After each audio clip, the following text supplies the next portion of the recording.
Espiritu ng Malapayo ng kailan lagi andyan ang leading sa kanya kung ano dapat gawin mula nung binuksan at pinayo ang ministeryo nito minamahal. Wala tayong nakitang kamalian. Kasi pag may kaayusan, mag-bless ka talaga. Pag sinabi may kaayusan, nasa tama. Lalo na hindi nakakalugod dito sa tao, hindi nakakalugod po sa Diyos. Hallelujah for the Lord! Eh sa iba, di ba, 30 minutes, 45 minutes, 1 hour, tapos na.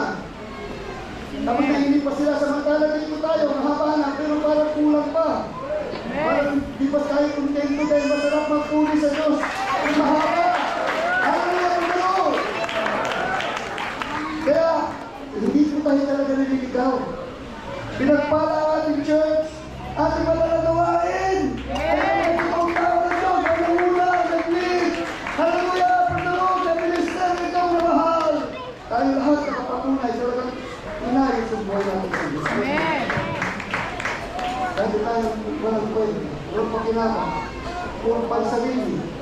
Dahil siyempre, gawa ng kaaway yan. Diba?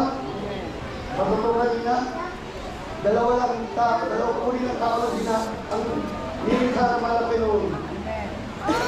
Hindi ng tao niyata sa babae sa lalaki. Eh, dami babae, dami lalaki. Ibig sabihin, dalawang uri ng tao, lalaki, babae lang. Amen. Ang nilikha ng Diyos, kapag meron pang other than that, meaning, gawa ng nag-awayan, lalaki na, tapos gagawin ng babae, sino naggawa niya? Yung diablo. Kaya maraming pagkatumboy dito na kumberte, naging tunay na lalaki, tunay na babae, na ilayos ka ng Diyos! Kasi pagkakapit ka nito, sila ang buhay mo, sila ang isip mo, sila ang puso mo, lahat ka na ayusin! Kaya Diyos natin, kasi nag-aayos na ng Pilipinas, pagulong buhay, mag-iwas sa kagdaharan nila, ayos, pinubuo, bakit? Diyos na po natin, Diyos na tayo sa ayaw niya, na pati yung sitwasyon, yung kalagayan, yung pagwaraan, yung isip, kung hindi lahat tama, dahil ayos eh. Ayaw hindi. Naintindihan po ba?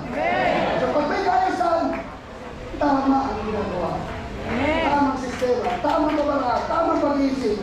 Kaya dapat lahat ng ating pinapakita sa Diyos.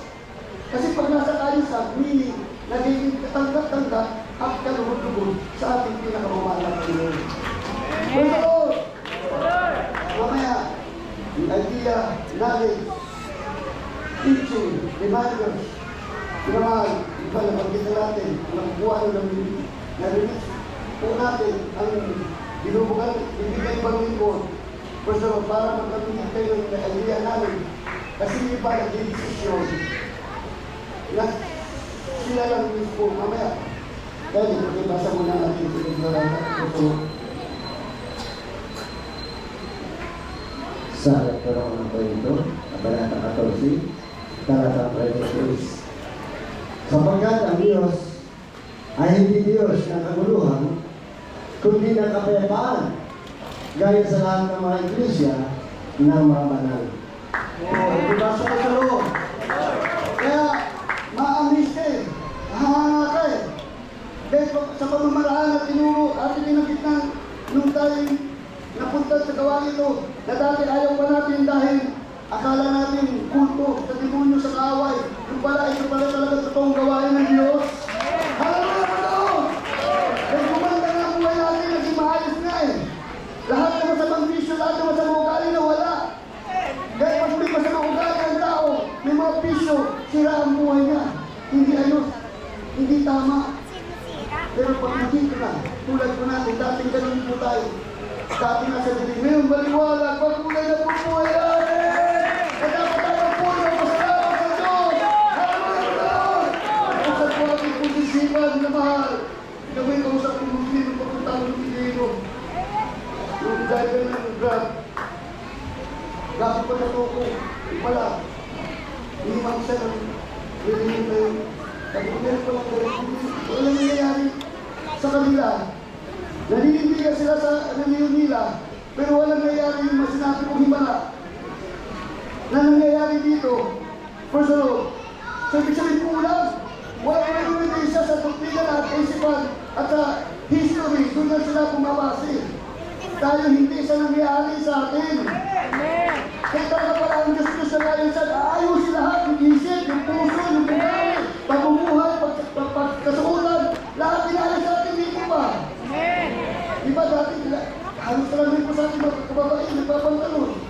Amen. Ang ganda ng kita. Amen. Ang ganda ng babae kapag nakapal, sa mahaba po. Tapos walang pulungin, tapos walang make-up. Kasi ayos yan eh. Amen. Hindi mo na kailangan mag-make-up pag pintura pa ng mukha. Dahil ayos na po tayo eh. Amen. Inayos na ng Diyos. Kumbaga, nagpapaganda pa yung iba. Sa atin hindi na, maganda na tayo sa palingin ng Diyos. Eh, yung puso natin, una, hindi na mga Panginoon. Kaya pag mayroong kaguluhan, something wrong. Or something wrong. Dapat, sabi, our God is not a God of confusion. Our God is not a God of disorder, but of peace. Kapayapaan. Amen. Kapag may kaguluhan, sabi nga sa Bisaya, pag may kaguluhan, may yawa. Balikan mo, yawa, sa Tagalog, away. Nakakasigit ang away. Amen. Pag nakakasigit ang away, wala nang kaayusan. Amen. Sa ugali, sa damdamin, sa puso, dapat may kaayusan. Para walang away, walang yawa. Di po ba? Amen. Kasi pag walang yawa, walang away, peace, kapayapaan, love, nasa puso, ng bawat talapalataya. Amen.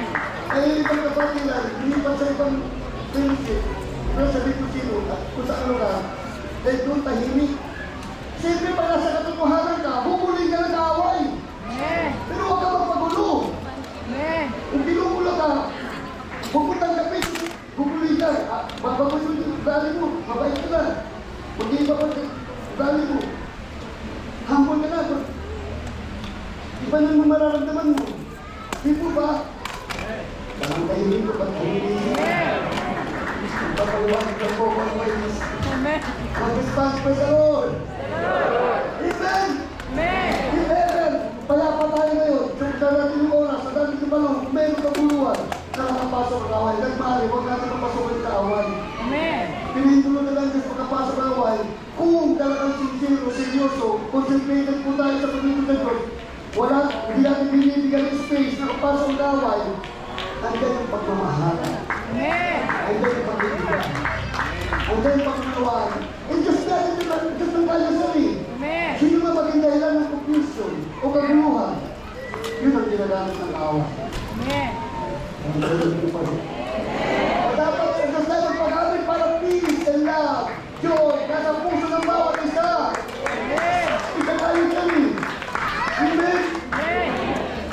Dati tayo troublemaker. Ngayon, nasa malapanon na tayo, dapat peacemaker na po tayo. Hindi natin inaayos yung gulo. Dahil ayaw natin gulo, dahil sa Diyos na tayo, gusto natin payapa, nagmamahalan, nagibigay, nagintindihan, nagpapasensyahan. Dahil Diyos natin ay Diyos ng kaayusan. Amen. Kaya malawak ito, pinapalawak ang pagkatawag. Amen. Amen? Hanggang maaari, Diyos po ang nasa puso natin. Amen. Ano ba ang Diyos? Sino ba ang Diyos? Love, joy, power, goodness, ang lahat sa mga Panginoon.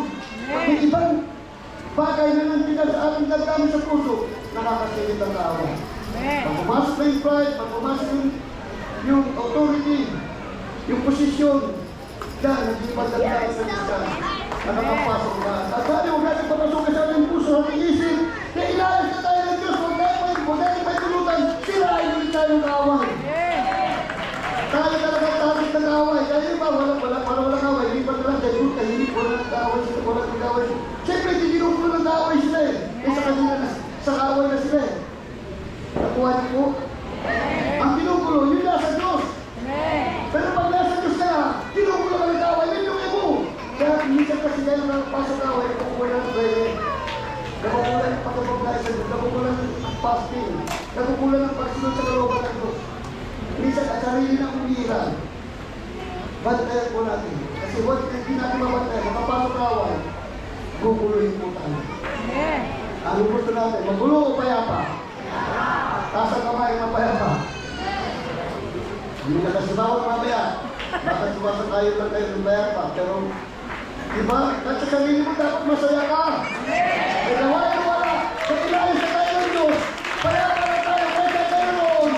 Payapa maligaya ka natin. Dahil inayos na tayo ng Diyos eh. Inayos na Diyos sa toong Diyos. Mga